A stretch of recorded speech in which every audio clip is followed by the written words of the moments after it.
दोस्तों, स्वागत है आप सभी का आपके यूट्यूब चैनल पर। तो आज हम बात करने वाले दिल्ली विधानसभा चुनाव को लेकर के। जी हाँ, चैनल नए हैं, चैनल को सब्सक्राइब कर लीजिए। तो दिल्ली विधानसभा चुनाव को लेकर के सीएसजीएस ने एक सर्वे किया है और इस सर्वे में काफी दिलचस्प आंकड़ा आया है कि आखिरकार शेड्यूल कास्ट का जो वोटिंग पैटर्न है वो आखिर कैसा है।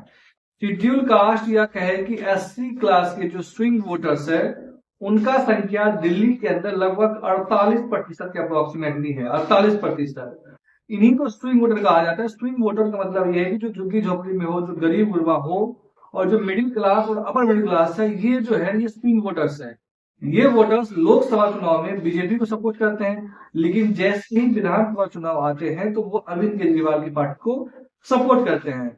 तो इसको लेकर के एक दिलचस्प आंकड़ा आया है सर्वे में। आपको बता दूं, 2019 के लोकसभा चुनाव में दिल्ली के अंदर बीजेपी को 44% दलितों का समर्थन मिला था। ये एक बड़ा आंकड़ा है 2019 के विधानसभा में, याद कीजिए।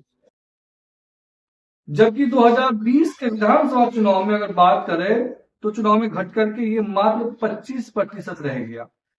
अब 2019 में कांग्रेस का 20% दलित समर्थन हुआ था। कांग्रेस पार्टी को भी 2020 के चुनाव में लगभग 20% दलितों ने समर्थन किया था।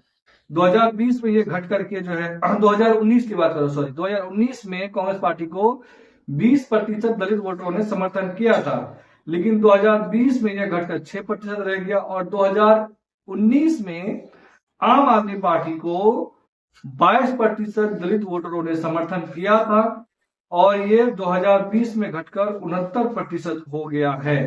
तो ऐसे में आपको बता दूं, 2024 के अगर लोकसभा चुनाव की बात करें तो जो शेड्यूल कास्ट का वोटर्स था उन्होंने 41% वोटर्स ने बीजेपी को वोट किया। सॉरी, 41% वोटर्स, दलित वोटर्स ने आम आदमी पार्टी को सपोर्ट किया, जबकि 24% वोटर्स ने बीजेपी को सपोर्ट किया था और कांग्रेस पार्टी की तरफ 14% वोटर्स गए हैं। इसका मतलब ये है कि कांग्रेस पार्टी के ऊपर दलितों का भरोसा बढ़ा है।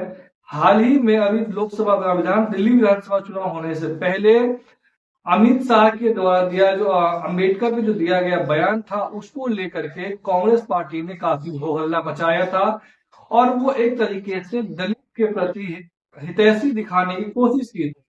चाहे वो प्रियंका गांधी हो, चाहे वो राहुल गांधी हो, इन दोनों ने नीली कलर की टी शर्ट या साड़ी पहन करके अंबेडकर के सम्मान में वो खड़े हुए थे और लगातार अमित शाह के इस्तीफे की मांग कर रहे थे। तो जिसको लेकर के मुझे लग रहा है कि इस बार दलित वोटरों का जो सपोर्टिंग है वो आम आदमी पार्टी की तरफ ज्यादा हो सकता है, क्योंकि अभी तो बीएसपी मायावती पार्टी का ही एक कोर वोटर हुआ करता था दलित वोटर्स, लेकिन उसका लगभग जब से बीजेपी सत्ता में आई है 15 साल से तो वो बिल्कुल खत्म ही है।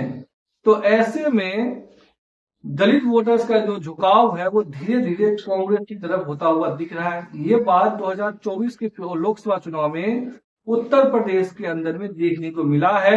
उत्तर प्रदेश के अंदर कांग्रेस पार्टी की वजह से दलित वोटर्स ने समाजवादी पार्टी को भी भर भर के वोट किया था। हालांकि दलित वोटर्स समाजवादी पार्टी को वोट नहीं करते हैं अक्सर उतना ज्यादा, लेकिन राहुल गांधी की वजह से, कांग्रेस पार्टी की वजह से कांग्रेस जो दलित वोटर्स है वो उत्तर प्रदेश में अच्छा खासा वोट किया था। इस वजह से इंडिया गठबंधन का सबसे बेस्ट परफॉर्मेंस जो है वो उत्तर प्रदेश में रहा। 43 लोकसभा सीटें उन्होंने जीती 80 में से। तो क्या दिल्ली के अंदर भी जो दलित वोटर्स है उनका सपोर्ट या उनका झुकाव इस विधानसभा चुनाव के अंदर कांग्रेस की तरफ हो सकता है? अगर होगा तो कांग्रेस के सीट में बम्पर फायदा होने वाला है, ये आप लिख करके ले लीजिए। लेकिन ये तो सवाल अभी घर में छुपा हुआ है कि आखिरकार जो दलित वोटर्स है वो आम आदमी पार्टी की तरफ जाते हैं या फिर कांग्रेस की तरफ आते हैं। बीजेपी की तरफ उनका झुकाव हमेशा से ही कम रहा, लेकिन रहा जरूर है, लेकिन कम रहा है। आपको क्या लगता है? आप हमें कमेंट के जरिए राय जारी कर सकते हैं। वीडियो अच्छी लगी हो तो चैनल को जरूर सब्सक्राइब करें। धन्यवाद।